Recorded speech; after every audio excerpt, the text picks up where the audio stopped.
사랑하는 성도 여러분, 평안한 아침입니다. 오늘도 시편 산책을 통해 하나님께서 우리를 위해 준비하신 그 말씀의 숲길로 함께 걸어가겠습니다. 오늘 우리가 펼쳐든 이 시편 64편은 다윗이 쓴 짧은 기도문입니다. 10절밖에 되지 않는 짧은 시지만 그 안에는 우리가 살아가면서 한 번쯤은 겪게 되는 현실적인 고통이 담겨져 있어요. 바로 말로 인한 상처입니다.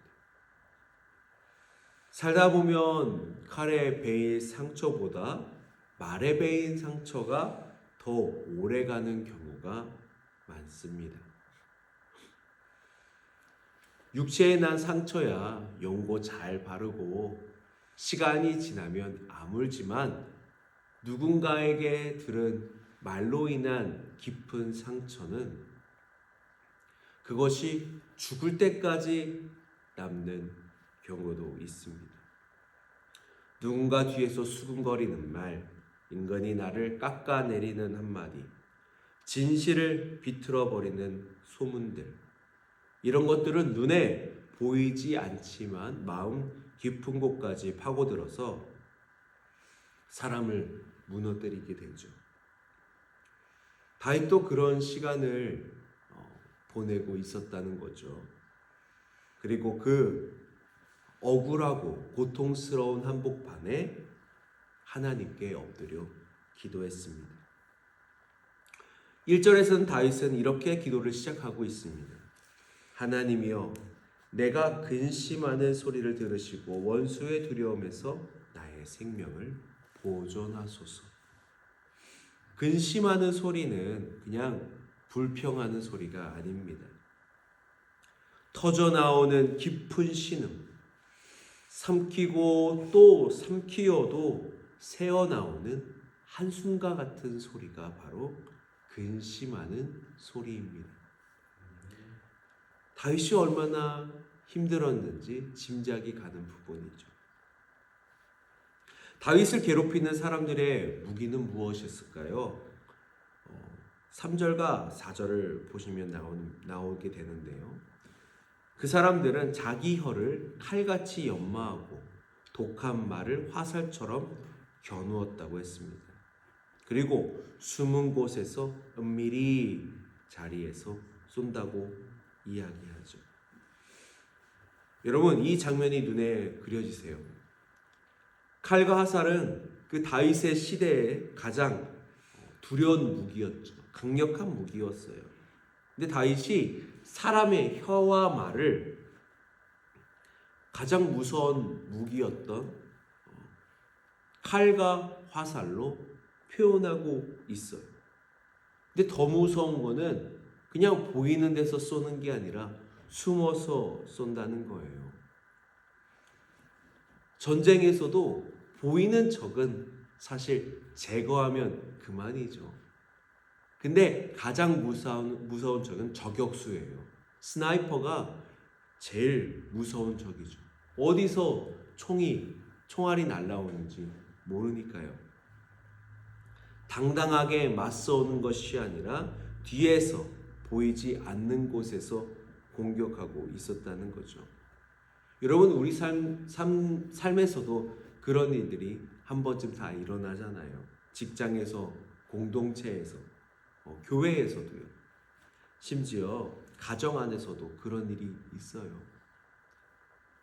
요즘은 또 젊은 사람들은 또 핸드폰으로 여러 가지 것들을 말을 보기 때문에, 듣기 때문에 상처받고 또 심지어는 자기 목숨을 스스로 끊는 경우까지 있다는 것을 우리는 심심치 않게 뉴스를 통해서 볼 수가 있습니다.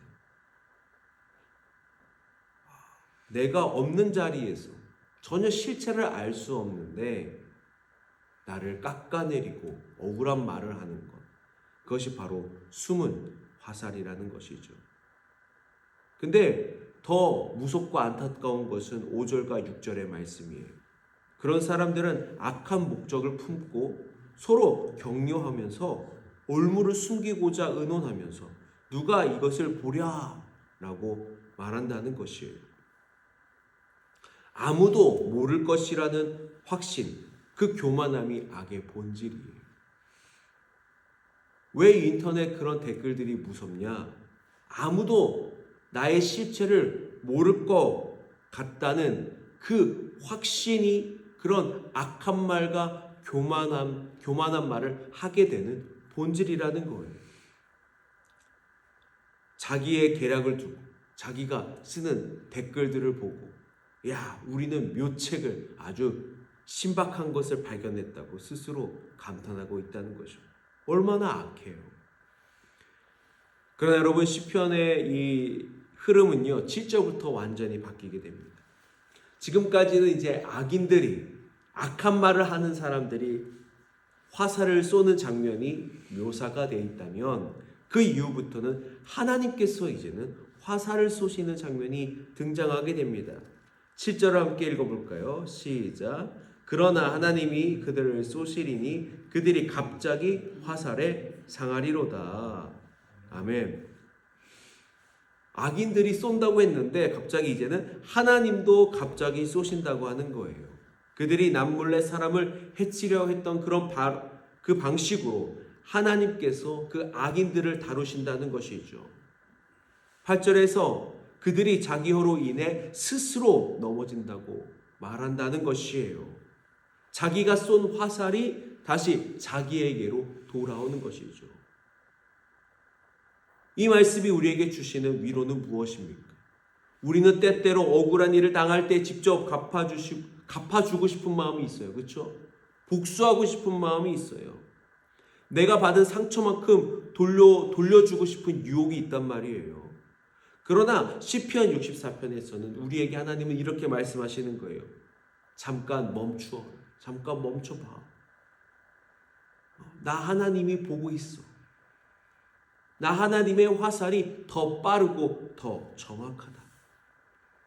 우리가 어떤 복수를 직접 하려고 할 때, 직접 갚으려고 할 때의 문제는 여러분 두 가지예요.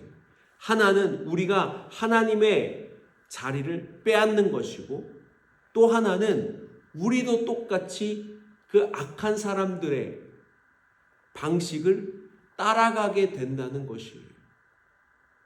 그래서 로마서 12장 19절에는 원수 갚는 것이 내게 있으니 내가 갚으리라 라는 그 하나님의 말씀을 인용해서 바울은 우리에게 하나님께 그 복수를, 그 억울한 일들을 맡기라고 이야기하고 있습니다. 성도 여러분, 하나님의 정의와 공의는요 우리 입장에서는 시간이 좀 걸릴 수 있어요. 그러나 반드시 일어납니다. 당장 악한 자들이 승승장구하는 것처럼 보일 수 있으나 결국 숨겨진 것이 드러나고 감추어진 것은 밝혀지기 마련입니다. 여러분, 사람의 그 속이 깊다고는 하지만 열길 물속은 알아도 사람 속은 모른다는 그런 말이 있지만 하나님의 지혜는 그보다 더 깊으신 줄 믿습니다.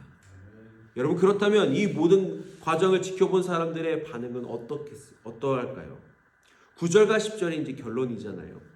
사람들은 하나님께서 행하신 일을 선포하고 하나님께서 다시 쏘시는 그런 화살을 보고 하시는 그런 섭리를 보고 두려워하게 되고, 의인은 여호와로 말미암아 즐거워하며 하나님에게 피하게 된다고 말씀하십니다. 여러분, 우리가 주목해야 할 단어는 무엇입니까? 바로 피하다라는 말이에요.